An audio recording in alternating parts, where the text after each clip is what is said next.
In this video, we explain braking systems in automobiles. One of the most important control components of a vehicle are brake systems, which are required to stop and slow the vehicle. This is done by converting kinetic energy of vehicle into heat energy, which is dissipated into the atmosphere. There are different types of brakes. A few of them are disc brakes and drum brakes. In this slide, we have shown a disc brake.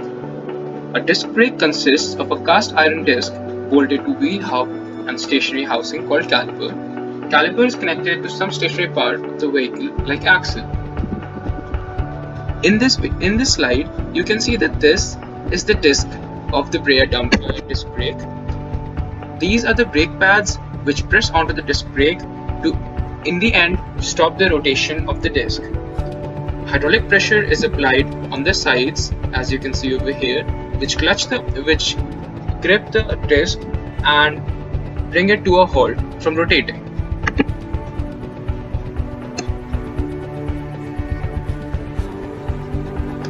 As you can see, when brakes are applied, the piston moves the friction pads into contact with the disc, applying equal and opposite force on the disc.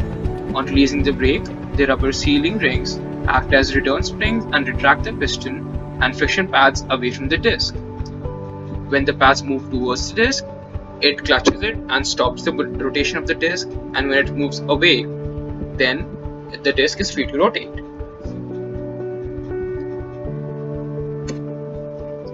This is a schematic of drum brakes. A drum brake is a brake that uses friction caused by a set of shoes or pads that press outward against rotating cylinder shaped part called drum brake. The drum brakes have more parts than disc brakes and are harder to service, but they are less expensive to manufacture. As you can see over here, in this slide, we have a representation of a drum brake. You can see that we have the braking plate. This is the housing of the drum brake. You can see different components over here. This is the secondary shoe, the return spring. This is the primary shoe return spring. We have the brake shoes over here. The yellow, as you can see, the yellow component over here. These are two brake shoes that join each other, that join each other at this point, and these springs keep them out of contact with the disc outside. When the brakes are pushed by the rider, these drum brakes open up and start touching this outer housing, which due to friction stops its rotation. This leads to the braking action, which stops the vehicle.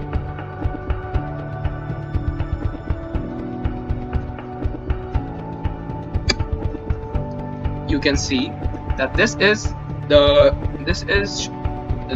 slide which shows you how a drum brake works. When the brake pedal is applied, the two curved brakes, the yellow parts as you can see over here, the two curved brake shoes which have a friction material lining are forced by hydraulic wheel cylinders against the inner surface of the rotating brake drums. The result of this contact produces friction which enables the vehicle to slow down or stop. There are different types based on actuation method. There are three types: mechanical, hydraulic, and power. The mechanical brakes. Mechanical brakes are assemblies consisting of mechanical elements for slowing or stopping of vehicles. They use lever or linkages to transmit force from one point to another. In drum brake, mechanical cam is used in place of piston. Then we have hydraulic brakes. The hydraulic brake is an arrangement of braking mechanism which uses brake fluid, especially ethylene glycol, to transfer pressure from controlling unit to the actual brake mechanism of the vehicle. Parts of hydraulic brakes are brake pedals, push rod, master cylinder assembly, and brake calipers. As you can see in this slide, we have this master cylinder piston. When the pedal is pushed, we get a force that presses against the return spring, and this return spring is filled with fluid. This is the you can see this yellow portion of the picture are fluids, and you can see how the pushing of the piston pushes the fluid over here. You can see when the rider pushes the pedal, this master cylinder goes towards the left, and that locks the fluid and pushes it into this tube. And when the rider leaves this rod, it goes back. Now you can see, because of the pressure, these two cylinders, these two pistons, get pushed against each other outside and towards the disc, due to which the rotation of the disc is stopped due to friction.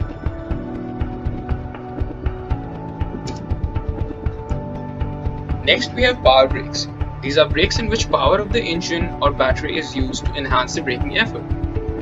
These are of 4 types: vacuum brakes, air brakes, hydraulic booster brakes, and electro-hydraulic booster brakes.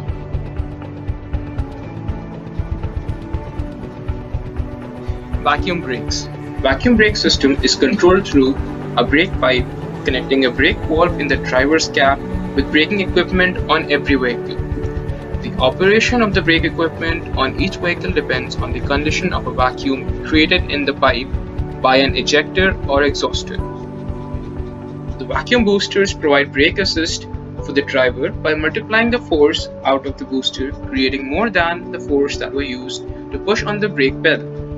The boosters work by pulling the air out of the booster chamber with a pump, creating a low pressure system inside. When the driver steps on the brake pedal, the input rod on the booster is pushed, in which lets the atmospheric pressure into the booster. This in turn pushes the diaphragm towards the master cylinder. As you can see, the driver brake's input comes over here, which goes through and actuates the vacuum reservoir over here, which controls this part. It has a fixed pivot, and this rod rotates around the fixed pivot, which moves the brake block. If the driver pushes the brake pedal, this brake block moves towards the wheel and rubs against it to prevent the rotation of the wheel. When he releases the brake block, it moves back and leaves the wheel open to rotate. ABS, anti-lock braking system. An anti-lock braking system is a safety anti-skid braking system used on aircrafts and on land vehicles such as cars, motorcycles, trucks, and buses. ABS operates by preventing the wheel from locking up during braking, thereby maintaining the tractive contact with the road surface.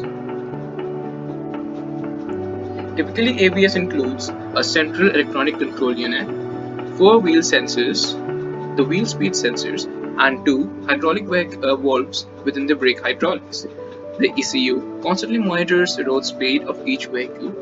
If it detects the wheel rotating significantly slower than the speed of the vehicle, a condition indicative of the impending wheel lock, it actuates the valves to reduce the hydraulic pressure to the brake at the affected wheel, thus reducing the brake force on that wheel. The wheel then turns faster.